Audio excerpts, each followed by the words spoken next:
देखिए, एक टॉपिक है आपका validity of classical approximation.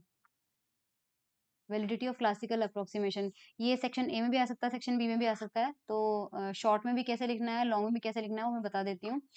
The quantum mechanical description of the system is more precise. हम जानते हैं किसी भी सिस्टम का अगर क्वांटम मैकेनिकल डिस्क्रिप्शन करेंगे तो ज्यादा अच्छे रिजल्ट आएंगे। But in suitable condition quantum mechanical description becomes approximately equivalent to the classical mechanical description. लेकिन अगर उस पर कुछ कंडीशंस इम्पोज कर दी जाए तो उन कंडीशंस को फॉलो करते हुए वो क्लासिकल रिजल्ट भी क्वांटम मैकेनिकल डिस्क्रिप्शन से मिल जाते हैं। Hence, it becomes necessary that on which condition the method based on classical principle is suitable for the description of the system. तो हमें वो conditions पता करनी है। According to the canonical distribution, the probability of the system. अब यहाँ पे आप देखिए कि the probability of the system which is in contact with the heat reservoir at temperature T having energy E is proportional to exponential minus E by KT. ये probability distribution का एक formula है जिसमें किसी सिस्टम के, कोई system है मान लीजिए ए सिस्टम है, उसका टी टेम्परेचर पर ई एनर्जी की स्टेट में होने की जो प्रोबेबिलिटी होती है वो e raise to power minus e by k T के प्रोपोर्शनल होती है। हम जानते हैं ये चीज, प्रोबेबिलिटी जो होती है वो इसके प्रोपोर्शनल होती है। ठीक है। If the thermal energy k T, if the thermal energy k T is very small and is nearly equal to or less than the energy interval among the energy level of the system।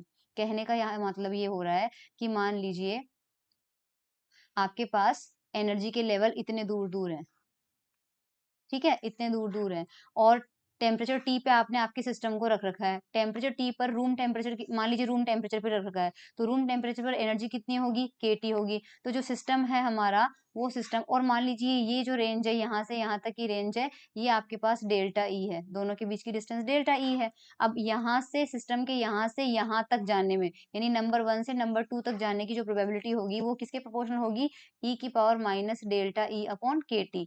अगर हम condition डाल देते हैं कि के T की value जो है वो डेल्टा ई से बहुत कम है, या फिर डेल्टा ई की वैल्यू जो है वो के टी से बहुत ही ज्यादा है, तो क्या होगा, डेल्टा ई की वैल्यू अगर के टी से बहुत ज्यादा है तो सिस्टम के यहाँ होने की प्रोबेबिलिटी और यहाँ होने की प्रोबेबिलिटी, इन दोनों में बहुत ज्यादा डिफरेंस आ जाएगा। इन दोनों में बहुत ज्यादा डिफरेंस आ जाएगा। क्यों? क्योंकि केटी की वैल्यू इतनी कम है कि सिस्टम को अगर आपने केटी एनर्जी दे दी तो सिस्टम यहाँ पर कहीं पर आ सकता है, और यहाँ पर अलाउड लेवल ही नहीं है, तो यहाँ पर वो आएगा नहीं, वो पड़ा रहेगा यहीं पे। फिर आप एनर्जी और बढ़ाओगे तो वो यहाँ जाएगा, फिर भी वो नहीं जाएगा क्योंकि यहाँ पर भी कोई लेवल नहीं है। फिर और बढ़ाओगे तो वो यहाँ पर आएगा, यहाँ पर भी कोई पॉसिबिलिटी नहीं है। फिर जाके आप उसको पता नहीं 5 केटी या 6 केटी या कितनी ज्यादा एनर्जी दोगे, मतलब 5 मतलब 10⁻² टाइम्स दोगे या 10⁻³ टाइम्स दोगे, तब जाके वो सिस्टम यहाँ आएगा। तो यहाँ आने की प्रोबेबिलिटी P1 और यहाँ होने की प्रोबेबिलिटी P2, उसमें काफी डिफरेंस आ जाता है अगर KT is very very less than delta E हो। तो एनर्जी लेवल के बीच का डिफरेंस अगर KT एनर्जी के कंपैरिजन में बहुत ज्यादा होता है तो लेवल के बीच में पाए जाने की जो प्रोबेबिलिटी होती है उनमें काफी डिफरेंस आ जाता है, और इस कंडीशन में वो जो एनर्जी लेवल है वो कंटिन्यूअस नहीं दिखाई देते, वो साफ साफ डिस्क्रीट दिखाई देते हैं। डिस्क्रीट का मतलब एक लेवल और दूसरा लेवल क्लियर कट दिखाई देंगे कि यहाँ पे 2 लेवल है, 1 और 2 लेवल, यहाँ पे क्लियर कट 2 लेवल हमें दिखाई देंगे। और हम जानते हैं क्लासिकल मैकेनिक्स के अंदर क्या होता है, क्लासिकल मैकेनिक्स में एनर्जी को कंटिन्यूअस माना जाता है, कंटिन्यूअस माना जाता है, जबकि क्वांटम मैकेनिक्स में क्या माना जाता है, डिस्क्रीट माना जाता है। अब क्या अंतर होता है, ये लाइन कंटिन्यूअस है और ये लाइन डिस्क्रीट है। तो क्योंकि हमने देखा एनर्जी लेवल इतने बीच में गैप इतना ज्यादा था, डेल्टा ई जो है वो केटी से इतना बड़ा था कि आराम से हम देख पा रहे थे कि वहां डिस्क्रीट लेवल दिखाई दे रहे हैं। तो इस कंडीशन में यहाँ पर क्वांटम मैकेनिक्स वैलिड होगी, ठीक है। लेकिन यहाँ सॉरी, यहाँ पर डिस्क्रीट दिखाई देगा तो यहाँ पर क्वांटम मैकेनिक्स जो है वो वैलिड होगी। तो इस कंडीशन में देखिए ये लिखा हुआ है, if the thermal energy k T is very small then there will be large difference in probabilities, जो मैंने बताया, there will be large difference in probability of the system to be between the energy E and E plus d. ठीक है। In that case, in that case quantized और discrete nature of energy levels become important. Discrete level जो है उसका nature जो है वो important होता है। कन्वर्सली अगर उल्टा कर दिया जाए, तो उल्टा पहले हम करके देख लेते हैं। कन्वर्सली अगर केटी को हम बहुत ज्यादा दे देते हैं डेल्टा ई से, तो इसका मतलब लेवल हमारे ऐसे होंगे, इतने पास पास होंगे, और केटी एनर्जी इतनी ज्यादा है कि पार्टिकल यहाँ पे रहेगा, वो यहाँ पर यहाँ पर यहाँ पर यहाँ मतलब कहीं पर भी जा सकता है, क्योंकि उस पर एनर्जी अवेलेबल इतनी है। और उसके कंपैरिजन में, केटी के कंपैरिजन में अगर आपके पास डेल्टा ई की वैल्यू कम है, अब डेल्टा ई की वैल्यू कम करनी है तो लेवल कैसे बनाओगे, एक लेवल यहाँ बनाओगे, केटी बहुत कम, एनर्जी लेवल बहुत कम रखना है तो दूसरा लेवल यहाँ बनाओगे, तीसरा यहाँ बनाओगे, चौथा यहाँ बनाओगे, और हो सकता है इनके बीच में भी, मैं तो ज़्यादा बना रही हूँ, इनके बीच में भी लेवल होंगे, इतने-इतने लेवल होंगे। तो देखो आपको एनर्जी जो लेवल है ना वो इसे दिखाई देंगे। इस तरह से ये कंटीन्यूअस है और ये डिस्क्रीट है। तो पहले वाली कंडीशन में अगर kT की वैल्यू जो है वो बहुत ज़्यादा है डेल्टा E से, तो आपके पास ये वाला वैलिड होगा क्योंकि डेल्टा E बहुत कम है इसमें।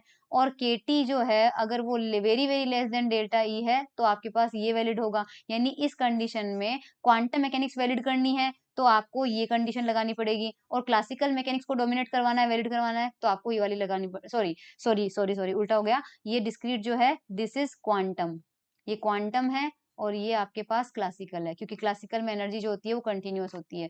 तो हमारी वैलिडिटी का एक पॉइंट तो हमें मिल गया। इसी तरह से हम दूसरा वैलिड चलते हैं। तो then the exponential factor in probability will not be very important because energy level factor will be nearly equal to 1। ये नियरली इक्वल टू 1 क्यों हो जाएगा? क्यों बोल रहा है? क्योंकि e की power minus e by kT है और इस बार kT बहुत बढ़ा दिया, इतना बढ़ा दिया कि something upon very large number 0 होता है, तो e की पावर माइनस 0 जो होता है वो 1 हो जाएगा। तो एक्सपोनेंशियल फैक्टर 1 हो गया, कंटिन्यूटी जो है वो डोमिनेट कर गई और क्लासिकल डिस्क्रिप्शन वैलिड हो जाएगा।